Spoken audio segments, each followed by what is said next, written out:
એટલે એનો મતલબ એ જ કે તમારા વોર્ડવાળાને તમારથી તમને કશું કહી બી નહીં રહે, તમે ડાક્યુમેન્ટ બી નહીં દો. પણ સાહેબ મને ખોડિયા વોર્ડનો છું. પહેલા નંબર વોર્ડ જ છે મારો, બીજો નથી.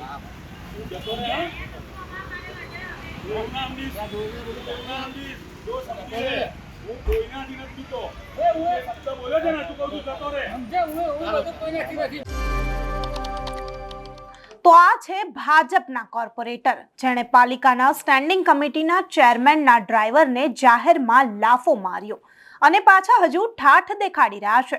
કેમ ભાજપના જ નેતાઓ આટલી દાદાગીરી લોકોને દેખાડે છે? ત્યારે ડ્રાઈવર રણછોડભાઈ ભરવાડની આપવીતી સાંભળીએ કે તે શું કહી રહ્યા છે. અમારા વોર્ડના કાઉન્સિલરે મને લાફો મારી દીધો, કારણ કે મેં એમને રજૂઆત કરી કે અમારી સામે ભાઈ તળા છે, એમાં કચરો બહુ ભરાઈ ગયેલો છે.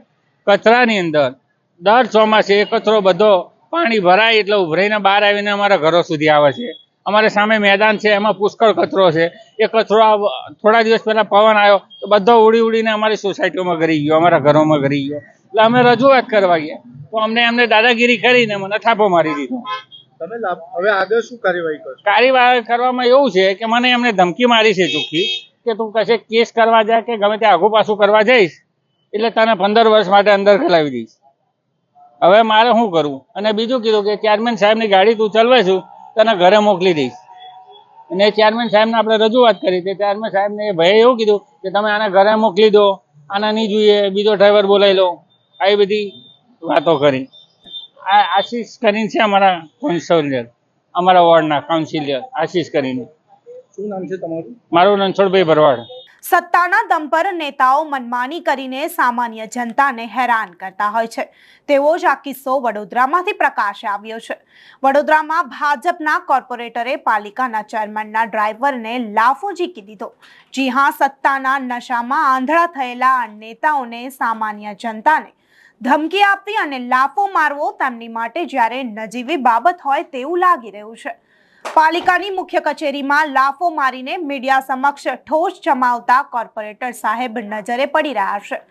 તો લાફો મારનાર ભાજપ કોર્પોરેટર આશીષ જોશીને પણ એકવાર સાંભળી લઈએ કે લાફો માર્યા પછી તે શું કહી રહ્યા છે. સ્થાયી સમિતિના અધ્યક્ષના ડ્રાઈવરને લાફો માર્યો ત્યારે સુધી એ અમે જાણતા જ નહોતા કે આ ડ્રાઈવર છે અને સ્થાયી સમિતિના અધ્યક્ષનો ડ્રાઈવર છે.